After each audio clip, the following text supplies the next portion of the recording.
Hi, everybody. How's it going? Good. Oh, yeah, Thanks. okay, you. thanks. Good. Has everyone turned in their homework?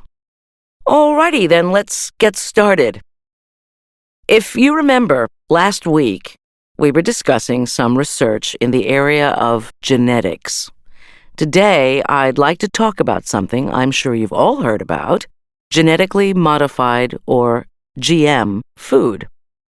Genetically modified food is food, either a plant or animal, that has been altered in the laboratory by scientists. The scientists take something from one plant or animal and add it to a different plant or animal to make it grow in a different way. Today, we'll look at some of the benefits and the possible risks of genetically modified food. Let's start with a discussion of some of the benefits of GM food.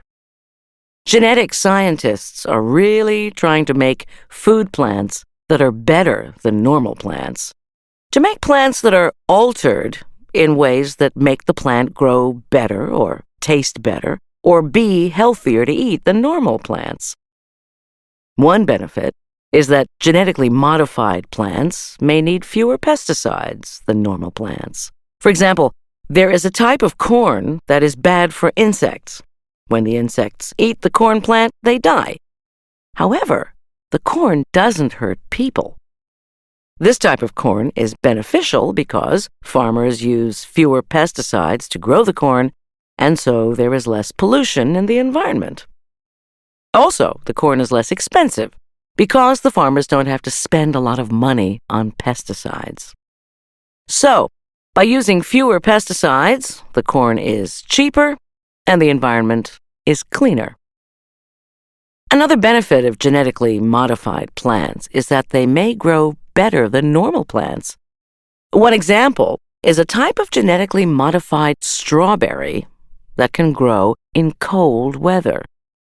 These are better than normal strawberries because farmers can plant the strawberries earlier in the spring and later in the fall, when normal strawberries usually die. So, as a result, farmers can grow many more strawberries than they used to. So that's another benefit: plants that grow better. Finally, a third benefit is that many genetically modified plants stay fresh longer after they are harvested. So, for example, there is a kind of tomato that stays fresh in the store for about 2 months instead of 1 or 2 weeks. This means that there is more time to get the food to the stores and that stores have more time to sell the food.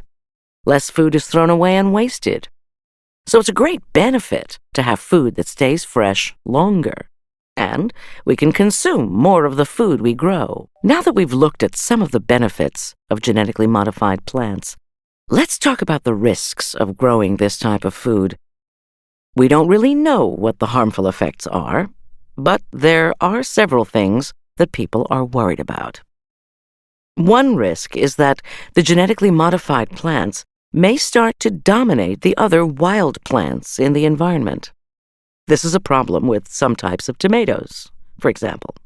The new tomato plants are stronger than normal plants, and because they are stronger and grow faster than the wild plants, the genetically modified tomatoes may start to dominate the environment, causing the wild plants to die. So having one plant dominate all the other plants isn't good for the environment. Another risk is that genetically modified plants will hurt wild animals and insects in the environment. For example, the genetically modified corn I mentioned earlier has already caused this problem. Now, some butterflies that live near the corn are dying. Butterflies that are good insects and don't eat the corn. It's possible that corn is killing the butterflies somehow, but we're not sure. We just know that more butterflies are dying than normal. But clearly there's a risk that genetically modified foods can hurt animals and insects in the environment. But probably the most important risk is that genetically modified food may be harmful to the people who consume the food. The alterations in the plants may cause serious problems for people. We just don't know. Scientists are trying all kinds of new things, such as putting the genes from animals into a plant. For example, to make a fruit like strawberries stay fresh longer, scientists took a gene from a fish, a gene that helps the fish live in cold water, and put that into a strawberry. Will that strawberry be harmful to people? We don't know, but it may be. So it's clear that there are some important benefits to genetically modified food, but also some risks. Risks that a lot of people aren't willing to take. So let's stop here and discuss any questions you have at this point.